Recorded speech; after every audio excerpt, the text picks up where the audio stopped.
कैसे हैं आप सब? उम्मीद करता हूं आप ठीक होंगे। आज हम द हड़प्पन सिविलाइजेशन डिस्कस करने वाले हैं। चलिए शुरू करते हैं। हड़प्पा सभ्यता, जिसे सिंधु घाटी सभ्यता भी कहा जाता है, प्राचीन भारत की सबसे महत्वपूर्ण सभ्यताओं में से एक थी। इसका विकास लगभग 2600 ईसा पूर्व से 1900 ईसा पूर्व के बीच हुआ और ये मुख्यतः आधुनिक पाकिस्तान और पश्चिमोत्तर भारत के क्षेत्रों में फैली हुई थी। इसकी सबसे प्रमुख विशेषता इसकी योजनाबद्ध नगर योजना थी, जिसमें चौड़ी सड़कों, ईंटों से बने मकानों, जल निकासी व्यवस्था और ग्रिड प्रणाली का उपयोग हुआ था। हड़प्पा और मोहनजोदड़ो जैसे नगर इसके प्रमुख उदाहरण हैं, जहां पर ऊंचे प्लेटफॉर्म पर बसी नगर योजना दिखाई देती है। सभ्यता की खास बात यह भी थी कि यहां पक्की ईंटों का प्रयोग बड़े पैमाने पर हुआ, जो आकार में एकसमान होती थी।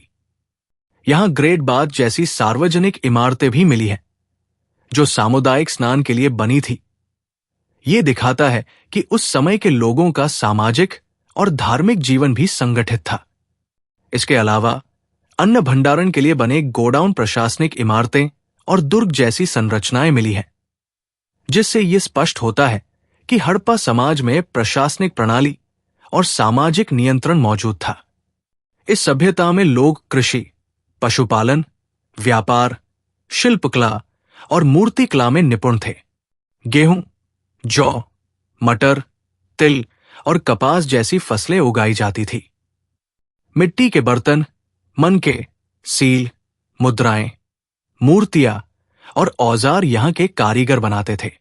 विशेष रूप से मनकों का व्यापार मेसोपोटामिया जैसे विदेशी क्षेत्रों तक होता था, जिससे स्पष्ट है कि हड़प्पा समाज का वैश्विक व्यापारिक संबंध था।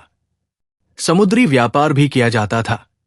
लोथल में बना डोंगी घर इसका प्रमाण है। एक और रहस्यमयी विशेषता हड़प्पा की लिपि है, जिसे आज तक पूरी तरह पढ़ा नहीं गया है। यह संकेत देती है कि उस समाज में लेखन प्रणाली भी विकसित थी, लेकिन आज हमारे पास उस समाज के धार्मिक विश्वासों या कहानियों का कोई लिखित प्रमाण नहीं है। इसके बावजूद मूर्तियों और मोहरों पर बने चित्र धार्मिक प्रतीकों को दर्शाते हैं, जैसे पीपल वृक्ष, पशुपति, शिव जैसा रूप, देवी मां जैसी आकृतियां, जिससे पता चलता है कि धार्मिक जीवन में प्रकृति, पशु और शक्ति की पूजा होती थी। हड़प्पा समाज में समता और असमता के भी प्रमाण मिलते हैं। सभी मकान एक जैसे नहीं थे, कुछ बड़े थे, कुछ छोटे। कब्रों में भी कुछ लोगों को विशेष वस्तुएं दी गई थी, जैसे कीमती पत्थर, तांबे के औजार आदि, जिससे यह प्रतीत होता है कि समाज में वर्गों का भेद था। हड़प्पा सभ्यता के पतन के पीछे कई कारण माने जाते हैं, जैसे जलवायु परिवर्तन, सूखा, नदियों का मार्ग बदल जाना, अत्यधिक शहरीकरण, पर्यावरणीय क्षरण आदि। लगभग 1900 ईसा पूर्व के बाद ये नगर धीरे धीरे उजड़ने लगे और हड़प्पा सभ्यता का अंत हो गया। पुरातत्वविदों ने अनेकों स्थलों की खुदाई से इन जानकारियों को इकट्ठा किया, जैसे मोहनजोदड़ो, हड़प्पा, लोथल, कालीबंगा, राखीगढ़ी, धौलावीरा आदि।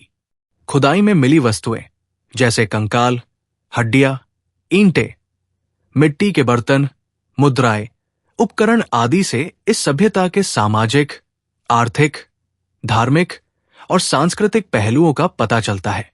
खुदाई के दौरान यह भी ध्यान रखना जरूरी है कि पुरातत्व वैज्ञानिक तथ्यों को सावधानी से पढ़ते हैं और कई बार अनुमान के आधार पर निष्कर्ष निकालते हैं।